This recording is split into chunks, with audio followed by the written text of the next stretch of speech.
नमस्कार मित्रांनो, आज आपण MPSC कंबाईन या एक्झाममध्ये विचारण्यात आलेले काही महत्त्वाचे प्रश्न पाहणार आहोत. चला तर मग सुरुवात करूया. प्रश्न क्रमांक 1, बॉम्बे ते ठाणे रेल्वे कोणत्या वर्षी सुरू झाली? आणि या प्रश्नाचे उत्तर आहे पर्याय क्रमांक 2, 1853. 1853 रोजी भारतातील पहिली प्रवासी रेल्वेगाडी बोरी बंदर मुंबई ते ठाणे अशी 34 किलोमीटर धावली. साहेब, सिंध आणि सुलतान अशी नावे असलेल्या 3 वाफेच्या इंजिनांनी त्या गाडीला खेचले होते आणि भारतातील रेल्वे वाहतुकीला औपचारिक सुरुवात झाली.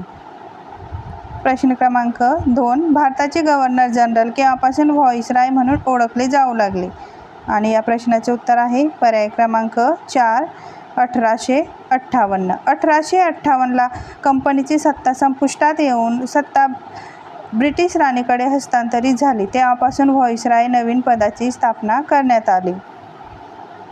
प्रश्न क्रमांक 3, ब्रिटिश सरकार भारताला टप्प्याटप्प्याने स्वशासनाचे अधिकार आणि जबाबदार राज्यपद्धती देईल असे 1917 साली टिंबटिंब यांनी घोषित केले. आणि या प्रश्नाचे उत्तर आहे पर्याय क्रमांक 3, मॉन्टेग्यू.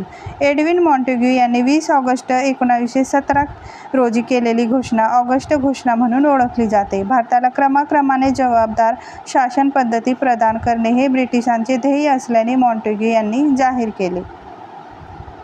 प्रश्न क्रमांक 4, 1919च्या मॉन्टेफोर्ड कायद्यानुसार केंद्रीय कायदेमंडळाच्या कनिष्ठ व वरिष्ठ सभागृहाची सभासद संख्या अनुक्रमे किती ठरली होती? आणि या प्रश्नाचे उत्तर आहे पर्याय क्रमांक 4, 145 व 60. केंद्रीय कायदेमंडळाच्या कनिष्ठ व वरिष्ठ सभागृहाची सभासद संख्या अनुक्रमे 145 व 60 करण्यात आली. प्रांतांमध्ये द्विदल राज्यपद्धती अस्तित्वात आली. प्रश्न क्रमांक 5, भारत मंत्रीचा पगार इंग्लंडच्या तिजोरीतून देण्याची तरतूद कोणत्या सुधारणा कायद्यात करण्यात आली? आणि या प्रश्नाचे उत्तर आहे पर्याय क्रमांक 3, 1919चा कायदा. 1919चा कायदा भारत मंत्र्यांचा पगार ब्रिटनच्या तिजोरीतून द्यावा असे ठरले. भारत मंत्र्याला मदतनीस म्हणून 2 उपमंत्री नेमले. प्रश्न क्रमांक 6, 1919च्या मॉन्टेफोर्ड कायद्यावर हे स्वराज्य नव्हे आणि त्याचा पायाही नव्हे अशी टीका कोणी केली? आणि या प्रश्नाचे उत्तर आहे पर्याय क्रमांक 2, लोकमान्य टिळक. 1919च्या कायद्यावर हे स्वराज्य नव्हे आणि त्याचा पायाही नव्हे अशी टीका लोकमान्य टिळकांनी केली. प्रश्न क्रमांक 7, सायमन कमिशनची स्थापना कशाकरता करण्यात आली होती? आणि या प्रश्नाचे उत्तर आहे पर्याय क्रमांक 1, मॉन्टेग्यू चेम्सफोर्ड कायद्याने केलेल्या सुधारणांचे मूल्यमापन करण्यासाठी. 1919च्या मॉन्टेग्यू चेम्सफोर्ड सुधारणा कायद्याने असे म्हटले होते की भारतीयांना दर 10 वर्षांनी राजकीय सुधारणांचा हप्ता दिला जाईल. या सुधारणांची पाहणी करण्यासाठी ब्रिटिश सरकारने 1927मध्ये सर जॉन सायमन यांच्या अध्यक्षतेखाली 7 सदस्यांचे कमिशन नेमले. यालाच आपण सायमन कमिशन असे म्हणतो. प्रश्न क्रमांक 8, काँग्रेसने सायमन कमिशनचा निषेध का केला? आणि या प्रश्नाचे उत्तर आहे पर्याय क्रमांक 1, काँग्रेसला सुधारणा समितीत प्रतिनिधित्व नव्हते. सायमन कमिशनमध्ये एकही भारतीय सदस्य नव्हता म्हणून भारतीयांनी सायमन परत जा असे नारे देत सायमन कमिशनवर बहिष्कार टाकला होता. प्रश्न क्रमांक 9, इसवी सन 1857च्या उठावाचे वैशिष्ट्य म्हणजे टिंबटिंबचे ऐक्य होय. आणि या प्रश्नाचे उत्तर आहे पर्याय क्रमांक 1, हिंदू मुस्लिम. इसवी सन 1857च्या उठावाचे वैशिष्ट्य म्हणजे हिंदू मुस्लिम ऐक्य होय. प्रश्न क्रमांक 10, इसवी सन 1857च्या उठावानंतर कोणत्या तारखेस भारताची सत्ता इंग्लंडच्या राणीकडे हस्तांतरित करण्यात आली? आणि या प्रश्नाचे उत्तर आहे पर्याय क्रमांक 4, 1 नोव्हेंबर 1858. 1 नोव्हेंबर 1858 साली कंपनीची सत्ता संपुष्टात येऊन ब्रिटिश राणीकडे हस्तांतरित करण्यात आली आणि यापुढे भारताचा कारभार राणीच्या नावे चालेल असे निश्चित करण्यात आले. प्रश्न क्रमांक 11, इसवी सन 1875मध्ये टिंबटिंब यांनी इंडियन लीगची स्थापना केली. आणि या प्रश्नाचे उत्तर आहे पर्याय क्रमांक 2 शिशिर कुमार बोस.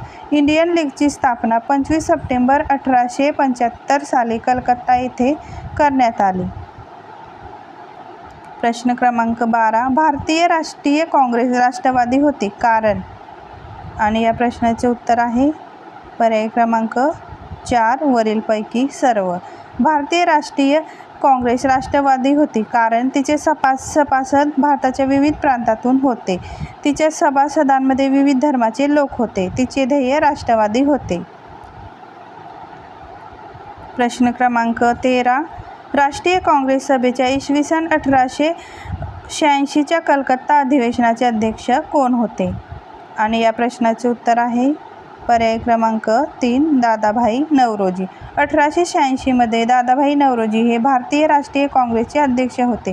या व्यतिरिक्त दादाभाई 1893 आणि 1906 मध्येही भारतीय राष्ट्रीय काँग्रेसचे अध्यक्ष होते. प्रश्न क्रमांक 14 संपूर्ण स्वराज्याचा ठराव राष्ट्रीय सभेच्या कोणत्या अधिवेशनात संमत करण्यात आला. आणि या प्रश्नाचे उत्तर आहे पर्याय क्रमांक 3 लाहोर. 1929 साली संपूर्ण स्वराज्याचा ठराव राष्ट्रीय सभेच्या लाहोर अधिवेशनात करण्यात आला. प्रश्न क्रमांक 15 भारताचे पितामह म्हणून कोणास ओळखले जाते. आणि या प्रश्नाचे उत्तर आहे पर्याय क्रमांक 4 दादाभाई नौरोजी. भारताचे पितामह म्हणून दादाभाई नौरोजी यांना ओळखले जाते. प्रश्न 16 poverty and unBritish rule in India हा ग्रंथ कोणी लिहिला. आणि या प्रश्नाचे उत्तर आहे पर्याय क्रमांक 1 Dadabhai Naoroji. Poverty and unBritish rule in India या पुस्तकातून दादाभाई नौरोजी यांनी आर्थिक निःसारण सिद्धांत मांडला आहे. प्रश्न क्रमांक 17 इसवी सन 1911 मध्ये बंगालची फाळणी रद्द झाल्याची घोषणा टिंबटिंब यांनी केली. आणि या प्रश्नाचे उत्तर आहे पर्याय क्रमांक 2 पंचम जॉर्ज. 12 डिसेंबर 1911 रोजी लॉर्ड हार्डिंगने भरविलेल्या दिल्ली दरबारात ब्रिटिश सम्राट पंचम जॉर्ज यांनी बंगालची फाळणी रद्द केल्याची घोषणा केली.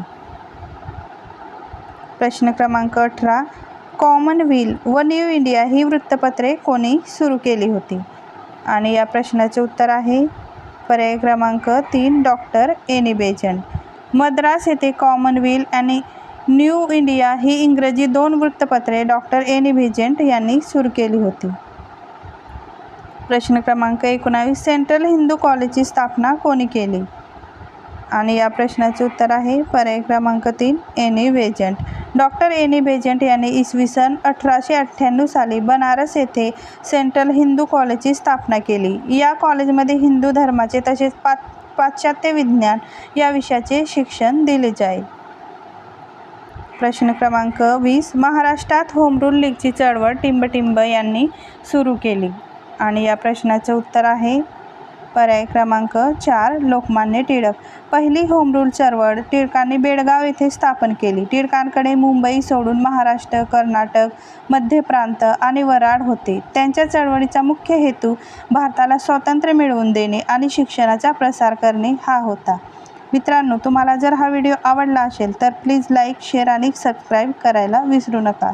थँक्यू.